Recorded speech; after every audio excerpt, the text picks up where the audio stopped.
What's up, book nerds? My name is Tara, and today I'm going to talk about reading in diverse formats. So I noticed two Tuesday Talks topics a couple of weeks ago about whether or not audiobooks and graphic novels count as having read a book, and I do agree with everyone's eventual conclusions that these formats do count and that it is up to the reader to determine if they're going to count them formally in their reading challenge at the end of the year or not, but that in general, they are the same thing as reading a textbook, even though they are a different format.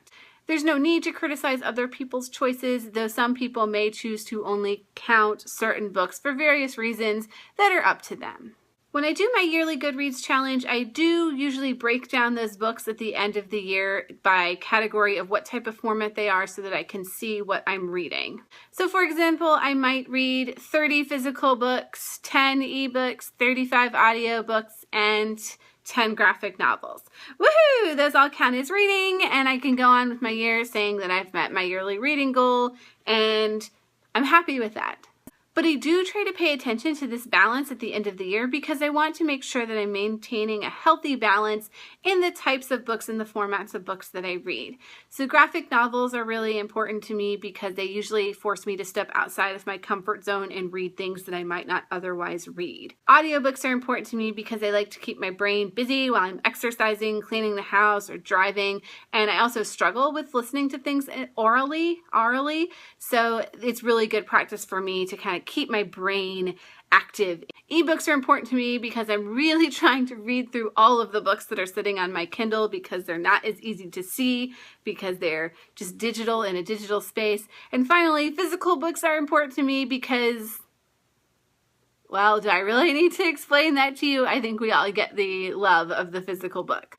More than that, though, I don't want to restrict myself to the limits of text on the page when I'm taking in stories. Graphic novels are great because they offer up all of this great visual content, and even though our society tends to privilege text over pictures, it's very important to be visually literate. For audiobooks, it's also important because it engages a completely different part of my brain, and I want to make sure that I'm keeping that part of my brain active.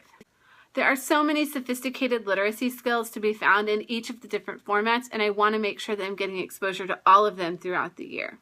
I think it is really important to read diversely, and this applies to more than just the diversity of the characters that we read or the authors that are writing the books that we read. For me, reading diversely also means reading different genres, different formats, and books intended for multiple age levels. I will never do this perfectly, and I clearly have my preferences and my blind spots, but it's something that I always like to keep on my radar so that I'm reading as much and as diversely as possible. However, I'm curious to hear from you how you handle diverse reading throughout the year. Do you break down your reading by formats? Do you keep track of that sort of thing at all? Do you try to read in different formats, or do you pretty much have one that you prefer? Which is perfectly okay. I'm a librarian. I've seen everything. You're not going to surprise me if you say that you only read a certain kind of book. I love learning how other people do these things. As always, book nerds, thank you for watching, and I'll see you next time. Next, I have Nathaniel Hawthorne's The Scarlet Letter. I was very disappointed in 11th grade when my AP English class was the only one that did not read this book. So it's relatively short. Why not read it now? I could have gotten to it in the other 12 years since high school. Excuses, but now it's on my shelf for when I'm ready to give it a go.